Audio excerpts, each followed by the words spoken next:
Feeling stuck in your violin journey, and no matter what you do, you just can't seem to move forward. In this video, discover 4 main blocks stopping you from progressing on the violin. Hi, I'm violinist Heather Kay. I work with dedicated adult violinists who desire impeccable technique and to play with gorgeous tone.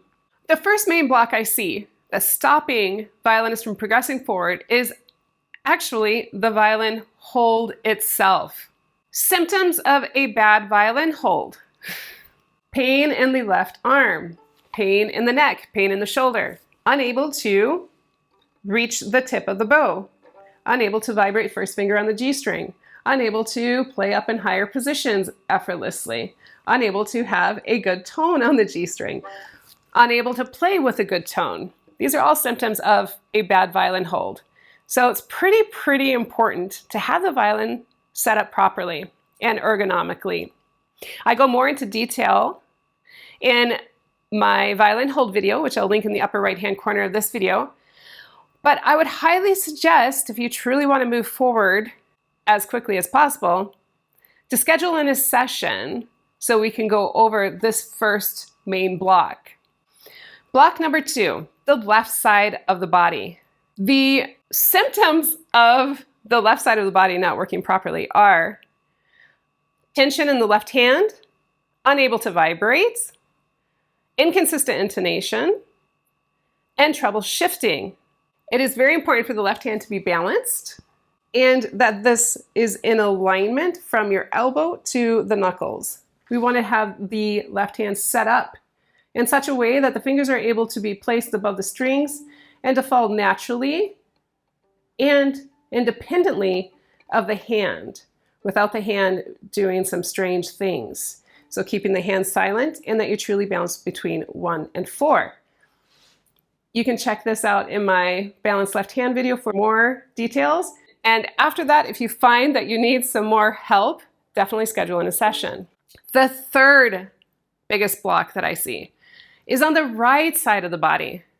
Symptoms of bad posture or bow arm mechanics on the right side of the body are crooked bows, screeching, scratchiness, tension in the right shoulder, tension in the right wrist, tension in the right elbow, and overall not good tone. You may study all of the bow strokes. You may know all of the bow strokes by name. You may be able to label them to tell your friends about détaché, sauté, spiccato, marcato, martelé. But if you are not set up properly in your right side of your body, you're not going to be able to properly and successfully execute all those bow strokes that you learned. You need to work with a teacher that can actually get into your right hand to tell you, okay, what is the roll of the thumb? What are the fingers' rolls? What do we do with our wrist? What do we do with our elbow? How do we keep our shoulder relaxed as we're bowing? These are so important. If one of these things that are involved in the right side is not set up properly, you're not going to be able to have the best tone possible for you. You're also not going to be able to execute these difficult bow strokes. I promise you, if you don't know how your thumb should behave, if you don't know how your fingers should behave, you're not going to be able to do it, no matter you practice 8 hours a day in the practice room. You can check out my video for a balanced right hand. And then I would highly suggest, if you truly want to move forward, to schedule in a session. The fourth main block that I see stopping progress for violinists is mindset.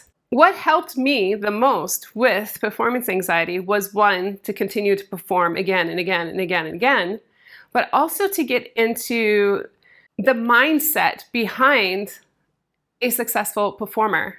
And how I did that is actually working on my own energetic blockages with emotional freedom technique and other techniques as well.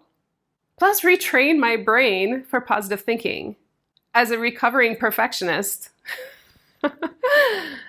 it wasn't that easy, but I did it. So you can too. You can overcome all of these blockages and really see progress in your violin journey. So if you're ready to work on these 4 main blockages and truly truly move forward on your violin without putting yourself 8 hours a day in the practice room, which is, at this point, if you're not set up properly, it's going to do you a lot more harm than good. Definitely schedule in a session. I would suggest a 6-pack to get started, which is 6 one-hour sessions that we can investigate one of these areas.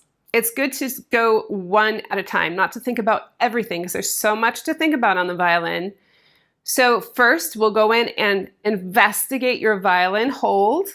And if that's a pretty easy fix, we'll go right into the right hand and focus on the right hand. That may take at least 6 or 12 sessions, depending on where you are. Then going into your left hand, same thing. It may take 6 or 12 sessions to really get that going. Truly excited you found your way to this video, because this is your time and you are ready for the next step.